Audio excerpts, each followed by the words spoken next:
Hello and welcome guys to unexplored literature. आज हम इस वीडियो में medieval period of English literature के बारे में डिस्कस करेंगे।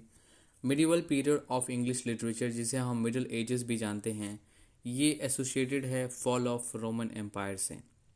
ये जो ट्रांजिशन है from old English to middle English, ये स्टार्ट हुआ था नॉर्मन कॉन्क्वेस्ट से, जो कि 1066 एडी में हुआ था। ये जो नॉर्मन कॉन्क्वेस्ट था, ये एक मिलिट्री कॉन्क्वेस्ट था इंग्लैंड पर by William duke of Normandy at the battle of Hasting.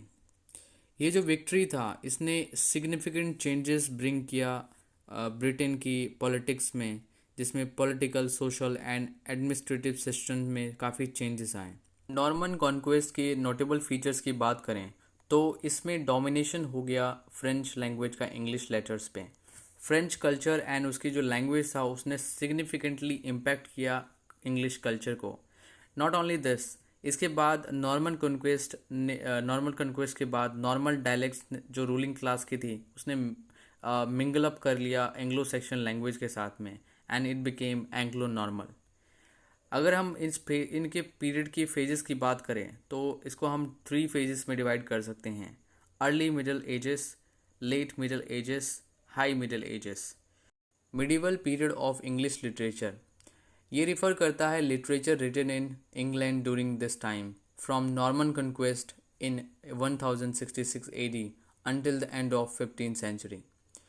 यहाँ जो लिटरेचर इस पीरियड में लिखे गए थे वो मिडिल इंग्लिश में लिखे गए हैं, और इसमें लंदन बेस्ड इंग्लिश काफ़ी फैला था इस टाइम पर।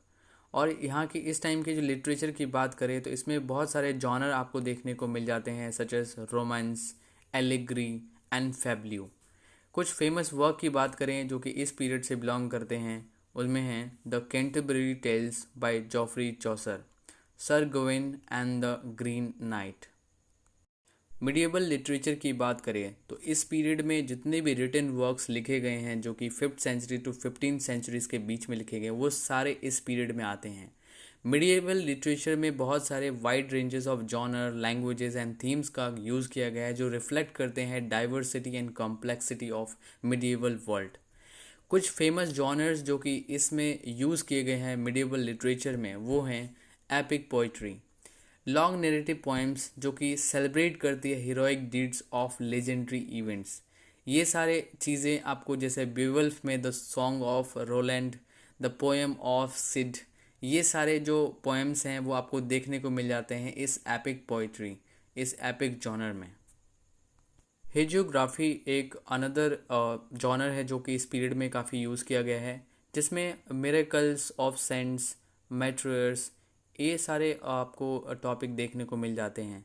इसमें जो बुक्स या टेक्स्ट लिखे गए हैं वो इंस्पायर करते हैं डिवोशन एंड इमिटेशंस को। इसमें कुछ जो टेक्स्ट हैं आपको देखने को मिलते हैं, जैसे कि the golden legend, the life of saint Francis of Assisi and the book of Margery Kempe. ये कुछ बुक्स आपको देखने को इसमें मिल जाते हैं। इसमें अनदर जॉनर की बात करें तो इसमें हिस्ट्री है। History are the chronicles of historical events. इसमें हिस्टोरिकल इवेंट्स मोस्टली फिक्स्ड और लीजेंड एंड फिक्शंस जॉनर में होते हैं, जैसे कि इसमें कुछ एग्जांपल हैं the Anglo Saxon chronicles and the history of king of Britain and the travel of Marco Polo. ये कुछ एग्जांपल हैं इस पर्टिकुलर जॉनर के जो कि हिस्ट्री जॉनर से बिलोंग करते हैं। हेमोग्राफी जॉनर से मैंने आपको बता दिया है, जैसे कि द गोल्डन लेजेंड थे, द गोल्डन लेजेंड करके टेक्स्ट है, वो बिलोंग करता है। अगला है एलिजरी। एलिजरी स्टोरीज जो कि सिंबॉलिक कैरेक्टर्स का एंड सिचुएशंस का यूज़ करती है to convey moral and spiritual lesson. इसमें कुछ एग्जांपल हैं the romance of the rose, Piers, Plowman and the divine comedy. And दूसरे जॉनर की बात करें तो लिरिक्स पोइट्री आपको यहाँ पे देखने को मिल जाता है, जिसमें शॉर्ट पोएम्स होते हैं जो एक्सप्रेस करते हैं पर्सनल इमोशंस को एंड थॉट्स को। ये ऑफन सेट होते हैं म्यूज़िक में, such as the Carmina Burana, the Canterbury Tales and the sonnet of Petrarch. इस पीरियड के हिस्टोरिकल एंड सोशल कैरेक्टरिस्टिक की बात करें तो ये पीरियड मार्क होता है 1343 टू 1450 ईडी के बीच में। ये फर्स्ट सिग्निफिकेंट लिटरेरी एज था इंग्लिश लिटरेचर का, जिसमें एक न्यू एरा ऑफ लर्निंग को हेराल्ड किया। एंड इस पीरियड ने विटनेस किया बहुत सारे social, political and religious challenges को। इस टाइम पे काफ़ी डिसलाइक था चर्च के इंटरफेरेंस को, जो कि पहले अगर देखा जाए तो सिटाडेल था मॉरल अथॉरिटी का, मींस इसको टॉप पे रखा जाता था, चर्च को काफ़ी लोग मानते थे। बट इस एज में लोगों का जो चर्च के प्रति डिसलाइक है वो बहुत ज़्यादा बढ़ गया। जो पहले ये मॉरल अथॉरिटी, सोशल प्रेस्टीज के तौर पे देखा जाता था, उसको अब सफ़र करना पड़ रहा था करप्शन से एंड सुपरस्टिशन से। इसलिए लोगों को उसके लिए हेट या डिसलाइक आना स्टार्ट हो गया था इस पर्टिकुलर पीरियड में। इस पीरियड में इंग्लैंड के प्रति इंग्लैंड के लोगों का नेशनलिस्टिक पैशन जाग गया था, क्योंकि इनका वॉर चल रहा था इंग्लैंड एंड फ्रेंच के बीच में। तो इस टाइम पे जो था, ये जो चार्ज एटमॉस्फेयर था, इसने बहुत सारे पीजेंट अपहेवल्स को जन्म दिया। इसमें जो मिडिल क्लास था वो एमर्ज हुआ एक स्ट्रॉन्ग सोशल स्टेटा में।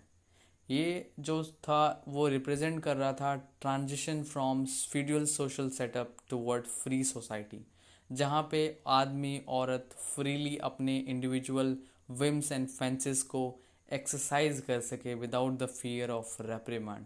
उसमें वहाँ पे किसी को भी किसी से डर ना हो, वहाँ पे लोग फ्रीली रह सकें। तो ऐसी सोसाइटी की तरफ इंग्लैंड जा रहा था। ये पीरियड काफ़ी great social and intellectual movements का पीरियड था। इसमें काफ़ी टॉपिक्स पे डिस्कशन या जो टेक्स्ट हैं वो लिखे गए, जैसे पोवर्टी, अनरेस्ट एंड रिवॉल्ट्स।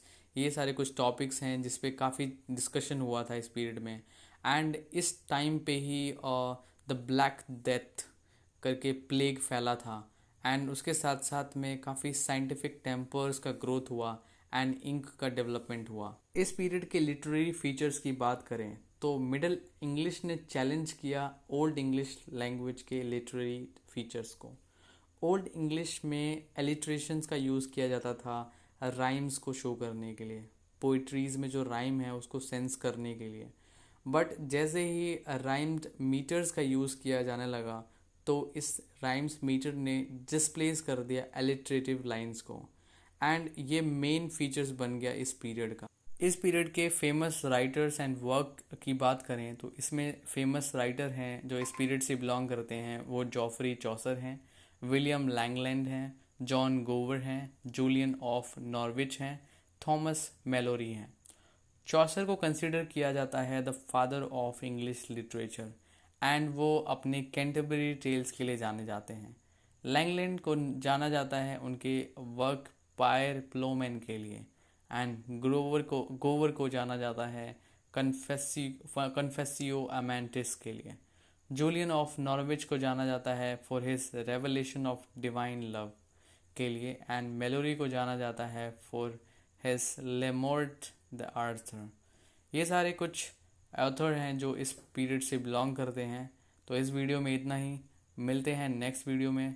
तब तक के लिए स्टे हैप्पी, स्टे ब्लेस्ड।